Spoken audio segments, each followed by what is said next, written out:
Hello বন্ধুরা, সবাই কেমন আছো? আশা করি সবাই ভালো আছো, আমিও ভালো আছি। যে চিকেন চাউমিন করব, সম্পূর্ণ ভিডিওটি দেখার অনুরোধ রইল। চিকেন চাউমিন, তার জন্য চিকেনটাকে আমি সরু সরু করে কেটে নিয়েছি। চাউমিন করব, তার জন্য আমার লাগবে ক্যাপসিকাম, গাজর, ধনেপাতা, পেঁয়াজ, তারপরে কাঁচা লঙ্কা, টমেটো, মটরশুঁটি, বাঁধাকপি। নিয়ে নেবো অল্প একটু বিন। জল বসিয়ে দিয়েছি, সাদা তেল দিয়ে দেবো। এবার চাউমিনগুলো সব সিদ্ধ করে নেবো। চাউমিনটা আমার সেদ্ধ হয়ে গেছে, এবার নামিয়ে নিয়ে আমি ঠান্ডা জলে দিয়ে দেবো। সঙ্গে একটা চাউমিন লেগে যাবে না, এর জন্য আমি সয়াবিন তেল দিয়ে দিয়েছি। তেল দিয়ে দিয়েছি, এবার আমি চিকেনটা দিয়ে দেবো।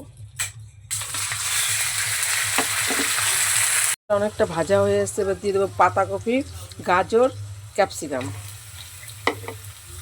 দিয়ে দেবো বিনস, টমেটো, কাঁচা লঙ্কা, পেঁয়াজ, স্বাদ মতো লবণ, ধনেপাতা, মটরশুঁটি। এবার চাউমিনগুলো দিয়ে দেবো, দিয়ে এবার সুন্দর করে ভেজে নেবো। চাউমিনটা আমার হয়ে গেছে, এবার একটু ম্যাগি মশলা দিয়ে নামিয়ে নিয়ে তোমাদের দেখাচ্ছি। চিকেন চাউমিনটা আমার হয়ে গেছে বন্ধুরা, দেখো কতটা সুন্দর হয়েছে দেখতে।